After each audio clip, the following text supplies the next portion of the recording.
Welcome back to another conversation with James and Gerren.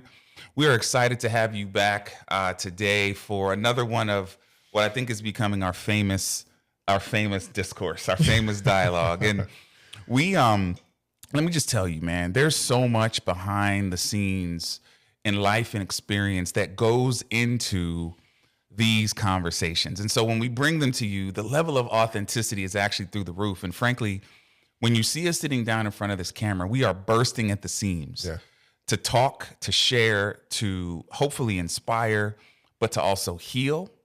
And so we want to bring you another conversation today that I think will absolutely help to bring some clarity as you navigate transition in life. And so today's conversation is going to be on transition and what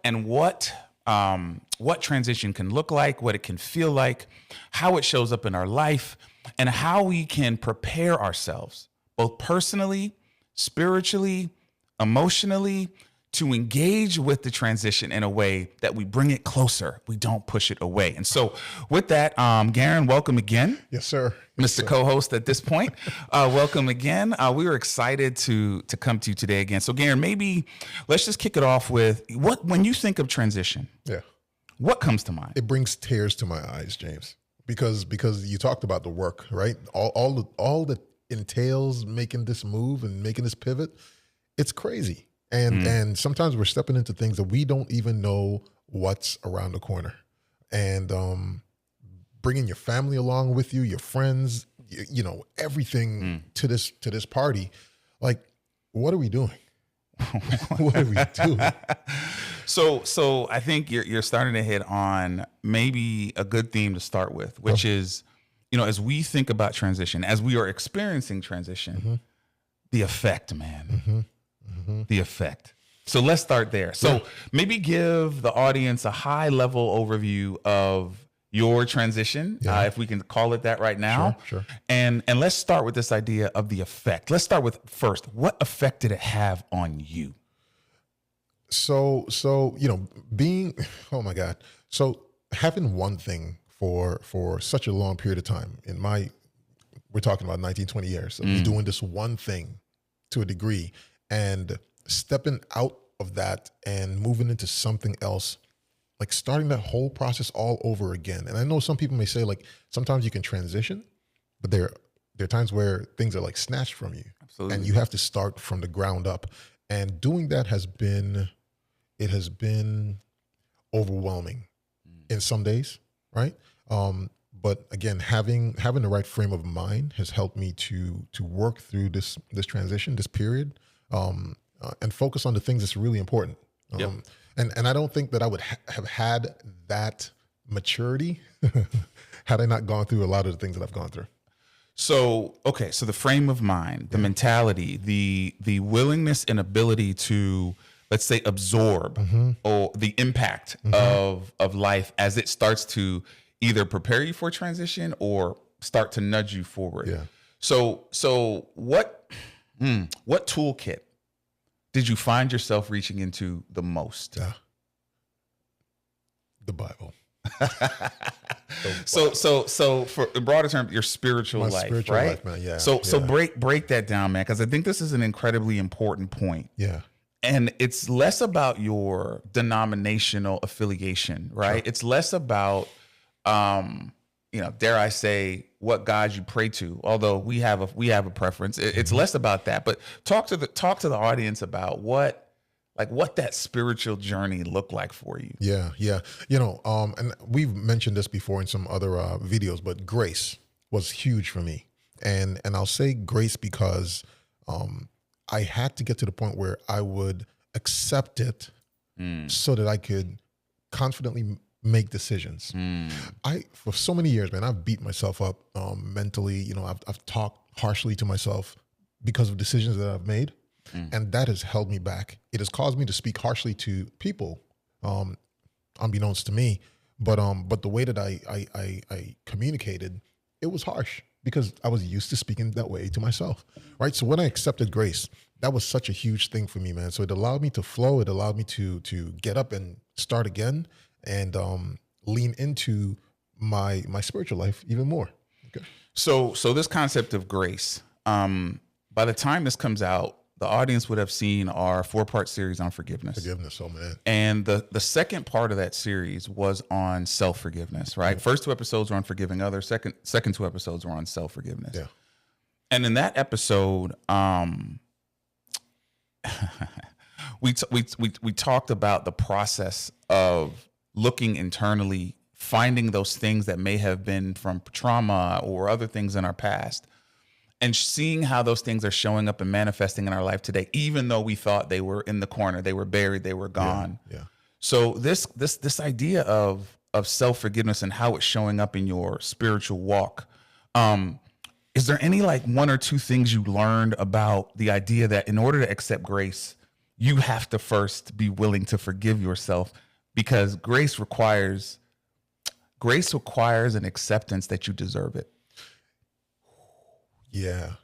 And when people think about it, a lot of decisions are made because we believe we aren't deserving of good things. And we either, the Bible talks about, if you, a sinner, would give good things to your children, how much more do you think I, your father, your creator, would give to you? It's cool to read, but man, to receive it, totally different ball game.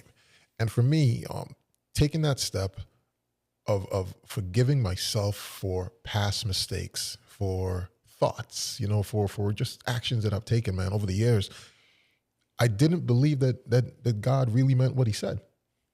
That, he forgives, or come to me. But man, it was such a game changer, James, when I accepted it, because all of a sudden the burdens that I carried kind of like just got lighter. And this isn't one of those woo-woo things, where people say, I'm for real. Life got lighter for me when I accepted this portion of life, and then I forgave myself. When I forgave myself, man, me saying that really goes deep, because I carried a lot for a very long time. Yep. So, man, this concept of self-forgiveness, even as I've listened back to the episodes on this topic, it has been challenging for me. I told Gerren when we released episode 3, and I was editing, man, I recognize that was the most vulnerable I've been on camera, for sure. But probably one of the most vulnerable moments I've had in a really long time. And to talk about those things and to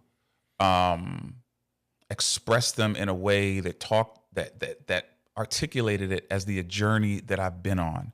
I'm in the now. I'm facing the challenges of now, but I'm still dealing with the baggage of 20 years, man. And it has been an incredibly freeing thing. So the fact that I feel now like I deserve what's coming to me, and I don't see myself as just a function of the circumstances I'm in, but I see myself as a person who is being invested in.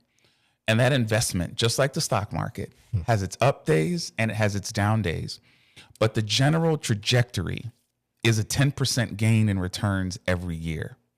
And if we start, as I've started to look at myself that way, as I've started to recognize that so much of what's going on outside of us, so much of the things we cannot control, have impacted me in ways that have slowed me down and taken what could have been a 10+% return to a 5% return. Sure. Now I realize that I'm in this place I'm in. I'm experiencing what I'm experiencing because I need a correction in the market.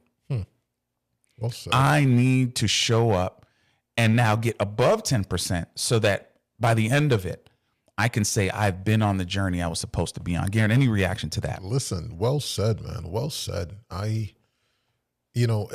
you articulate that to the audience, I have been a part of the journey, and I'm thankful. I'm grateful for all the things that have occurred over the past year.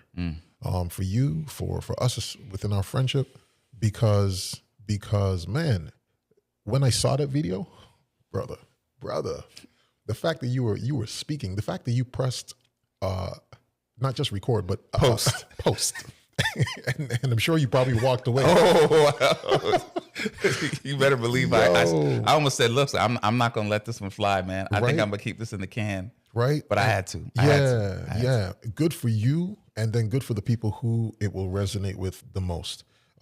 Because that action. I mean, you were an executive, man. I mean, the level of vulnerability, the level of just sharing with the world how you felt, how you've been feeling, what you've been carrying all these years, and how it's been affecting you. Like saying that, putting yourself out there, that's huge. That's huge. That's and I acknowledge you for doing that.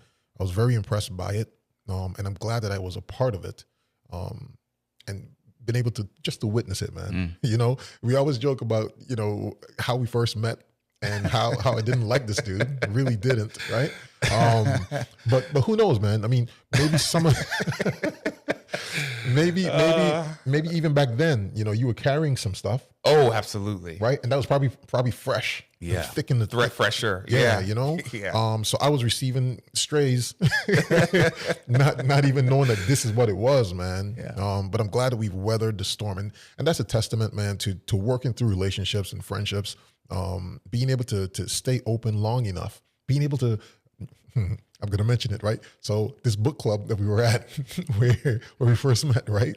But where we first intimately met, because the things that you shared at that book club meeting was what triggered in my mind, like, this is a guy I need to stick around with, right? And I was impressed by the conversation, and I was impressed by what you shared, and I'm glad that I stuck around long enough that we could even get here. I don't know how many years it's been, but we're here working together on these projects, doing some pretty cool things in the world, and man.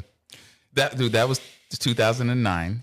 And the reason I know it was 2009. And by the way, audience, as you're seeing this, Gerren and I recently, I got a picture that popped up. Facebook. That's right.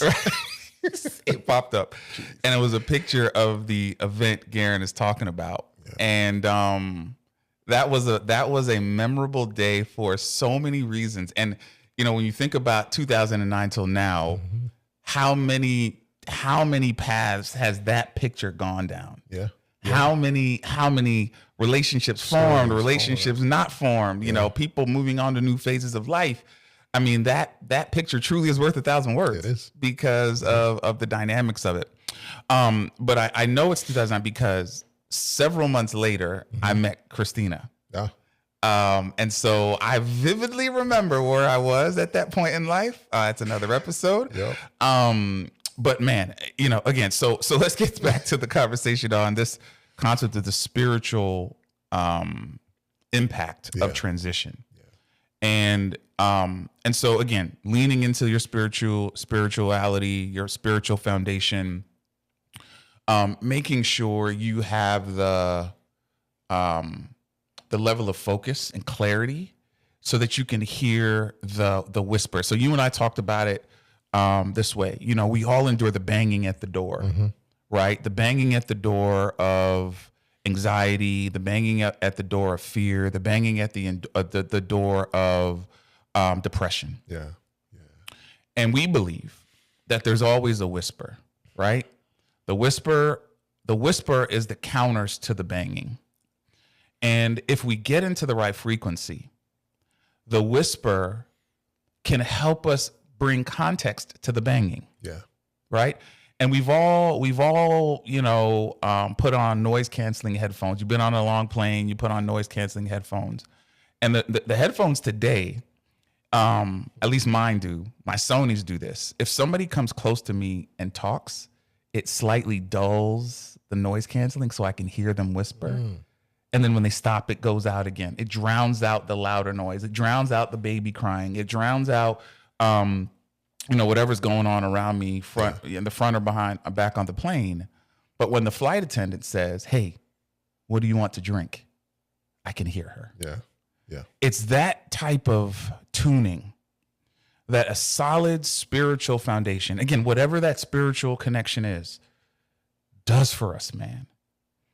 It channels us into this frequency where we can hear the whispers, man, that help us navigate the banging. There's so much banging in the world around us. So many things telling us what you're experiencing is wrong. Yeah. You're only in this position because of your lack of faith, or you're only in this position because of this mistake or 2 or 3 mistakes you've made. Yeah. Man. And I heard something on a podcast I was listening to where it talked about, delaying decisions too long, right? And getting to the point where your fear of making mistakes causes paralysis. And would you rather experience grace because you took some risks and now you've left it to God and your spiritual life to help you clean that up? Or would you rather sit put and be paralyzed and not only miss out on your opportunity and your calling, but never experience grace? Yeah. This morning I came in from the gym, and as I walked through my garage, there were some things in there, some items in there that I believe several months ago, God told me to do something with. I shared with you what I was planning on doing, and I didn't fully follow through on that thing. I believe God sent for me to do something, but as I was going in and I was about to step in the door of the house, I was like, God, did I miss the window? Like, was I really supposed to do that thing? Like, if I missed the window, God, like, tell me again, or like cue it up again, because I questioned it. I questioned the decision, man. And sometimes we think, like, when we hear that whisper, do it, or do it now, we start thinking, well, if I do it now, like, but nobody's around, not knowing that somebody's coming. Absolutely. So I think that's what hit me this morning. I think I missed the window. So I tuned into God, right? Just say, hey, did I miss something? If so, like, cue me up again, man. And that is that whole thing of grace, man, where I keep going back to him. Even though I may have not been obedient the first time around, I believe there's a chance for redemption, So that's where I was. That's what came to me when you shared what you just shared. Yeah, man. So this concept of the impact of transition on us really drives us to what our foundations are. Yeah. It helps clarify our priorities. It helps draw from any well we've invested in filling up. Yeah. Whether that well is, self-help books and philosophy, whether that well is the Bible, whether that well is, some type of mantra you say to yourself, or something that connects to you. You've spent time filling up that well, and these moments of transition immediately start pulling from the well. Yeah. So you start making withdrawals instead of deposits, and that is the first thing that we have to make sure that we are clear on, is that we got something in the well. Yeah. And pouring into that actively, I think is something that, if it's not something you're doing, it's something you need to do. And this is not just about waking up and reading a devotional every day. It's not that. I mean, between us, we've done enough of that for a lifetime. This is another gear. And the gear is hard to describe, but it's a gear that you will find only when you need it. It's a gear that transition and struggle and challenge in your life will require of you. And for so many people that lack that gear, it can be a lonely, lonely, lonely conversation. So